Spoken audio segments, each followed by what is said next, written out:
Hello everyone, welcome my another blog. নতুন একটা ভিডিওতে আপনাদের স্বাগতম। আজ আমার আপাকে রিলিজ দিবে খুলনা সিটি মেডিকেল কলেজ হসপিটালে। এই জন্য সকাল সকাল খুলনা সিটি মেডিকেল কলেজ হসপিটালের ক্যাশ কাউন্টারে আমরা প্রবেশ করলাম। ক্যাশ কাউন্টারে প্রবেশ করাই ম্যানেজার আমাদের একটা স্লিপ ধরিয়ে দিল। সেখানে ৬২,০০০ টাকা বিল হয়েছে আপুর ৫ দিনের থাকা এবং খাওয়া মেডিকেল ট্রিটমেন্ট বাবদ। আমরা সম্পূর্ণ টাকায় হ্যান্ড ক্যাশ পেমেন্ট করলাম।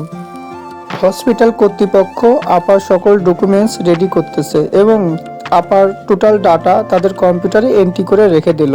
যেহেতু আমাদের পেমেন্ট কমপ্লিট, এইখানকার ম্যানেজার ১৪১৩ নম্বর ফ্লোর ইনচার্জের কাছে ফোন করলো। আমাদের আপার টোটাল টাকা পেইড এবং কমপ্লিট। আমরা পেইড স্লিপ নিয়ে ১৪ তলায় যাচ্ছি ১৪১৩ নম্বর রুমে আপার নিকট। আপাকে নিয়ে বাসায় ফিরবো। এই জন্য যেহেতু আপা অসুস্থ, আপাকে সিজার করানো হয়েছে, এই জন্য আপাকে ১৪ তলা থেকে লিফটে করে নিচে নামানো হচ্ছে। আর আমাদের নবজাতক শিশু জুনাইসা নাফসিন, তাকে লিফটে করে নিচে নামানো যাবে না। ১৪ তলা থেকে লিফটে করে নামাইতে শ্বাসকষ্টের সমস্যা হবে। এই জন্য জুনাইসা নাফসিন প্রথমবার তার বাবার কোলে করে ১৪ তলা থেকে সিঁড়ি ভেঙে নিচে নামলো। প্রতিটা বাবা এবং মা তার নবজাতক শিশু বা ছোট শিশুদের নিয়ে অনেক স্বপ্ন দেখে, তারা যেন মানুষের মতো মানুষ হয়, বড় হয়ে মানুষের উপকার করে, পিতামাতার নাম উজ্জ্বল রাখে। সত্য কথা বলতে আমাদের আপা এবং ভাইয়া খুব দানশীল এবং পরোপকারী, মানুষদের খুব সাহায্য সহযোগিতা করে এবং অসহায় মানুষদের পাশে দাঁড়ায়। আমরাও চাই তাদের সন্তানরাও মানুষের পাশে দাঁড়াক।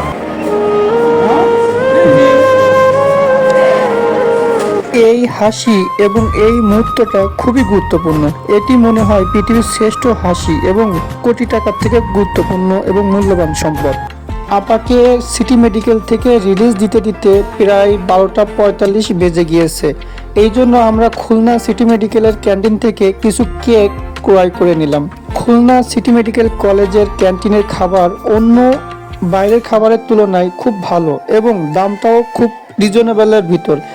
আমরা সিঁড়ি ভেঙে ১৪ তলা থেকে নিচতলায় পৌঁছে দেখি আপুও নিচতলায় এসে ওয়েট করতেছে।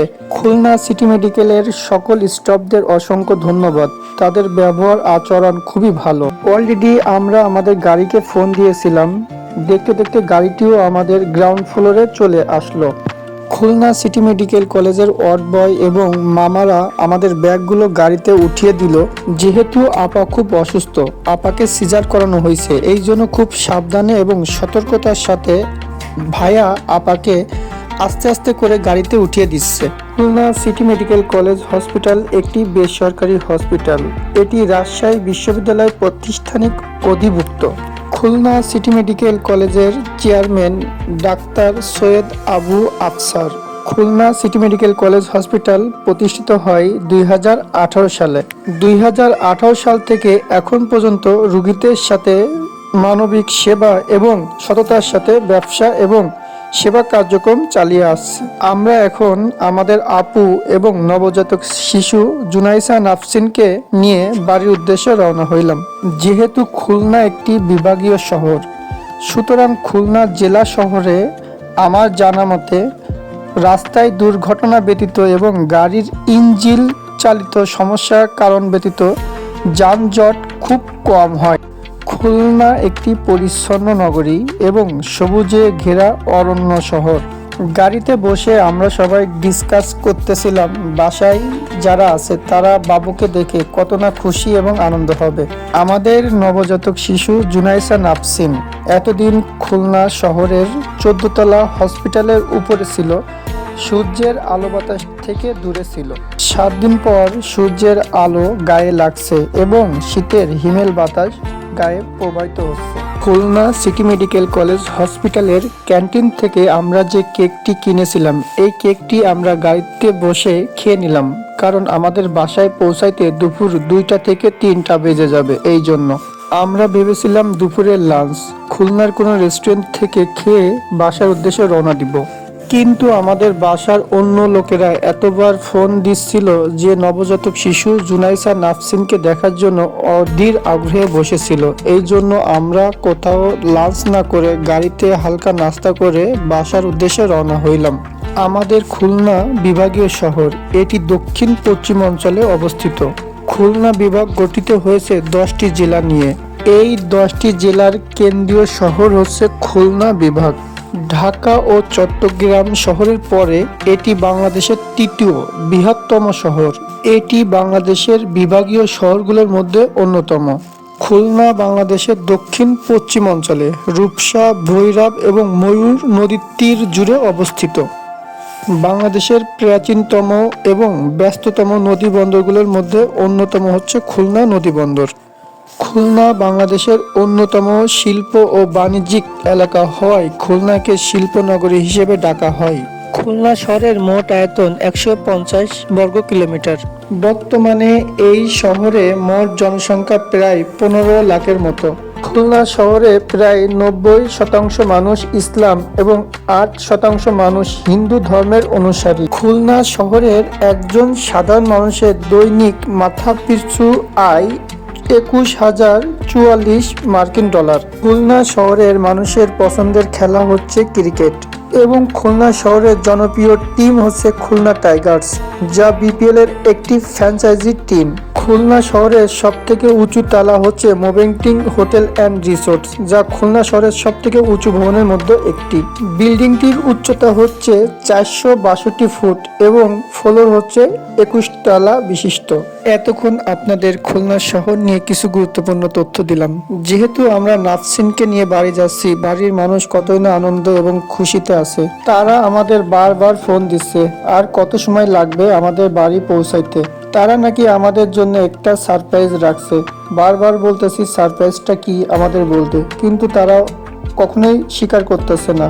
তারা বলতেছে আমরা বাড়ি পৌঁছাইলে তারা আমাদের সারপ্রাইজ দিবে। নাফসিনের দাদি খুব অসুস্থ, সে নিজে নিজে চলাফেরা করতে খুব কষ্ট হয়। সে এখনো ওয়েট করতেছে নাফসিনের জন্য, কখন নাফসিন বাড়িতে আসবে এবং তার দাদির কোলে উঠবে। আমাদের নাফসিন খুব শান্ত একটি মেয়ে। সে অল টাইম ঘুমিয়ে থাকে এবং খুব দুষ্টুমি কম করে। আমাদের গাড়িওয়ালা মামাও খুব দ্রুত এবং সাবধানে গাড়ি চালিয়ে আমাদের নিয়ে যাচ্ছে। আমরাও বাড়ির দিকে তাকিয়ে আছি কখন বাসায় পৌঁছাবো। অলরেডি আমরা ফুলতলা স্বাস্থ্য কমপ্লেক্স পার করলাম। দেখতে দেখতে ফুলতলা উপজেলা ক্রস করলাম। ফুলতলা বাংলাদেশের খুলনা জেলার অন্তর্গত একটি উপজেলা। ফুলতলা উপজেলার মোট আয়তন 74.33 বর্গ কিলোমিটার। 2011 সালের আদমশুমারি অনুযায়ী ফুলতলা উপজেলার জনসংখ্যা মোট 1,33,374 জন।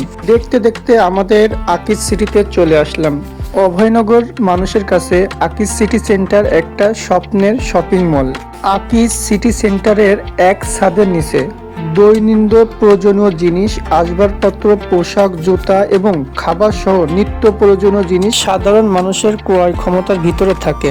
আমাদের অভয়নগর নোয়াপাড়া একটি শিল্প অঞ্চল। এইখানে প্রথম শ্রেণীর একটি পৌরসভা রয়েছে। দেখতে দেখতে বাসায় পৌঁছে গেলাম। এদিকে নাফসিনের নানু তার জন্য রাস্তায় ওয়েট করতেছে। কি নবজাতক শিশু যখন ভূমিষ্ঠ হয় তখন আমরা ডিসাইড করি বাচ্চাটি কার মতন হয়েছে।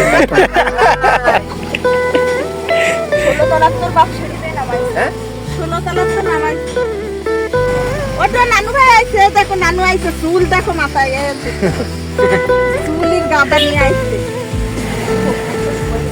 নানু আইছে এটা সিটি রোড। ময়নার নানু কই? এর নানু কই? আর ওর নানু কই? তোর নানু কই? নানু না, ও আমার মা রে। তাহলে এখন বন্ডির নানু? হ্যাঁ, আমি বন্ডির নানু। বন্ডির জন্য খাবার নিয়ে যাবো। বন্ডির জন্য খাবার নেব। এইদিকে আমাদের বাড়িতে অনেক আয়োজন চলতেছে নাফসিনকে বরণ করে নেওয়ার জন্য। এটা ছিল একটা সারপ্রাইজ, যাতে নবজাতক শিশু নাফসিন বড় হয়ে বুঝতে পারে তার বাসার লোক এবং খালামণিরা তাকে নিয়ে কতটা আগ্রহী এবং আনন্দিত ছিল এবং বড় হয়ে এটা তার স্মৃতি হয়ে থাকবে। এটা দেখার পরে সত্যি আমরা অনেক আনন্দিত ছিলাম, কারণ 7 দিন ধরে আমরা অক্লান্ত পরিশ্রম করছি নবজাতক শিশু এবং আপুকে নিয়ে।